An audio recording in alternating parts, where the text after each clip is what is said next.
कि जैसे BSP party थी वो बहुत डाउन चली गई, उसकी वजह से लोग बहुत पीछे चले गए, है नहीं। मायावती ने अपने सामने किसी आदमी को बनाया नहीं। मेरा एक विचार है, अगर आप मेरा इंटरव्यू ले रहे हैं तो अब समाज में बहन जी को एक पद पर रहना चाहिए, या तो बीएसपी की पार्टी रहे, वो अध्यक्ष रहे, या जो बीएसपी मूवमेंट है या उस पर है।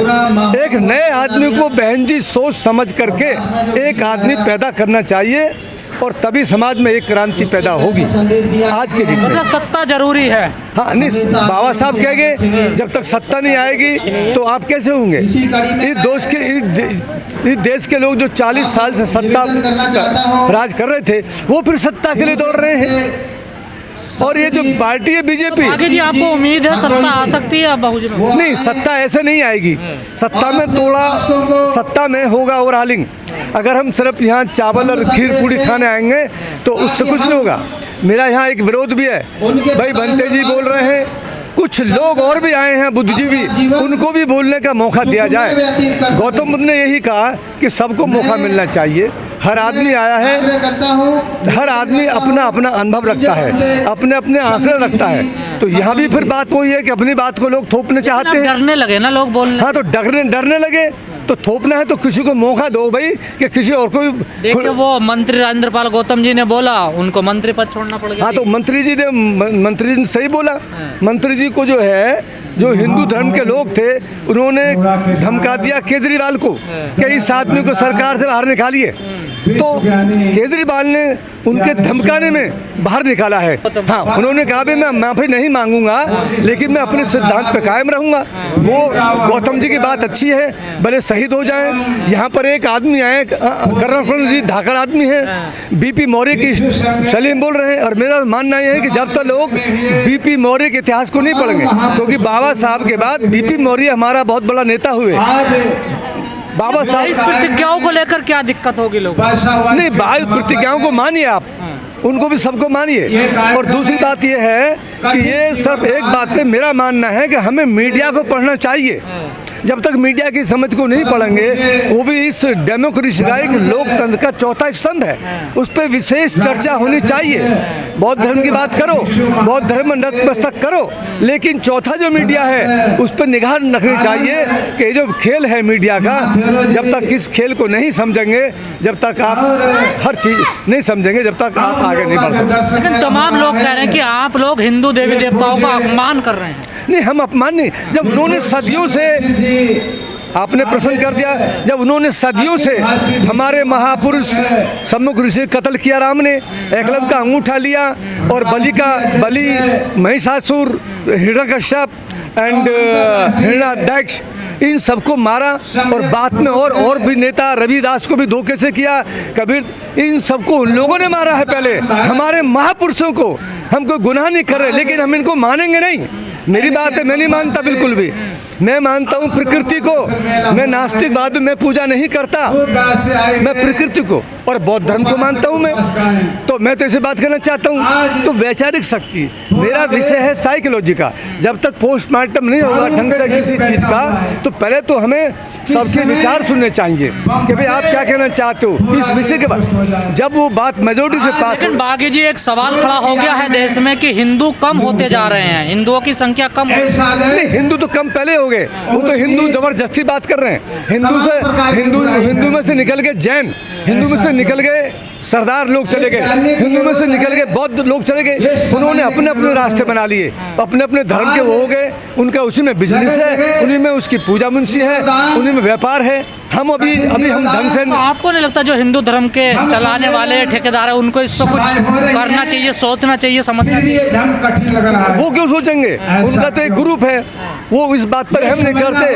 अभी आपने देखा, अभी जो है केदारनाथ में 7 लोग मर गए हेलीकॉप्टर से, उस माइथोलॉजी के लिए जा रहे हैं, लेकिन जब भी वहाँ लोग दौड़ के जा रहे हैं, उनको डर ही नहीं है कि हम मरेंगे गिरेंगे। वो सोच रहे हैं कि अगर हम वहाँ मर गए हम केदारनाथ में तो हम स्वर्ग में पहुँच जाएंगे।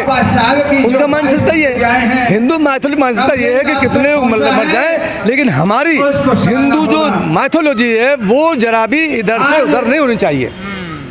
इसलिए हमको भी टिट फॉर टैट। भंते जी बोल रहे मोहन हैं, भंते जी बोल रहे थे कि वो हथियार रख रहे हैं, शिव जी और वो दुर्गा।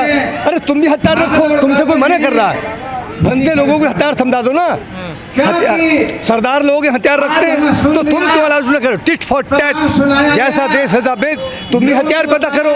अगर तुम बने रहोगे बुद्धिजीवी तो तुम मुकाबला कैसे करोगे? मोहन भागवत कह रहे हैं कि अब जाति खत्म कर देनी चाहिए। नहीं, वो नहीं कर रहे, वो तो सिर्फ एक वोट की बात है ढंग से।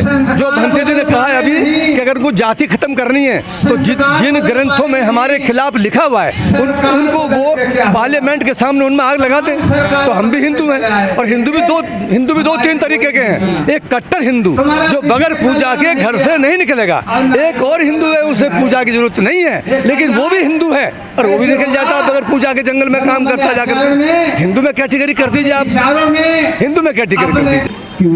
मैं ये देख रहा हूँ कि समाज में एक उदासी आ गई है। जो पहले लोग सक्रिय थे वो उदास हो गए हैं समाज में। तो सबसे बड़ा कारण उदासी का क्या है मेरे हिसाब से, कि हमारे जो नेता हैं, पार्टियों के बहुत नेता इस तरह चुप बैठ गए हैं जैसे वो इस दुनिया में नहीं है। राजनीतिक उदासी है लोगों में। हाँ, उदासी है। जब राजनीति उदासी है तो सामाजिक उदासी आ गई। जब सामाजिक उदासी है तो साहित्य की तरफ भी लोगों का ध्यान नहीं है सही तरीके से। लोग एक बात देखिए, लोग जो किताब पढ़ रहे हैं वो गैप दे के पढ़ रहे हैं, शुरू से किताब नहीं पढ़ रहे। जैसे मेरा ये लगा हुआ है कि भाई शुरू से पढ़ो तो भगवान बुद्ध, उसके पहले सम्मुख ऋषि और हमारे ये महात्मा फुले, रविदास, और वो वहाँ तक हम लाइन से पढ़ें तो हमें कुछ क्लियर होगा। और लोग जो है मेरे हिसाब से जो हमारी उभरती हुई प्रतिभाएं हैं उनको इस देश के लोग रोकने के चक्कर में हैं कि अगली प्रतिभाएं पैदा नहीं होनी चाहिए। वो कौन लोग हैं जो रोकना चाहते हैं? वो लोग ये हैं कि जिनको हमसे परेशानी हुई, हमारी प्रतिभाएं उभरी। बाबा साहब उभरे, बाबू जगजीवन राम, रामविलास पासवान, प्रोफेसर बुद्ध मौर्य, जगजीवन राम, काशीराम, मायावती उभरे। इन लोगों ने एक बात बोल दी देश में कि हम देश पर राज करना चाहते हैं। तो इस देश का एक समाज जो है वो इस बात से घबरा गया, डर गया कि ये राज करना चाहते हैं, जो समाज नीचे का है। तो इस तरह लोग डर गए। वो अब अपने विषय लगा करके अब यहाँ बहुत से लोग बोल रहे हैं, एक ही लाइन बोल रहे हैं, ये नहीं पढ़ रहे यहाँ के जो भंगचन हो रहा है कि बाबा साहब के हर विषय की किताब अलग अलग थी। 5 से किसी की 1000, किसी की 2000। उस इंसान ने इसलिए किताब पर अध्ययन किया कि उसके स्तंभ को कोई हिला नहीं सकता।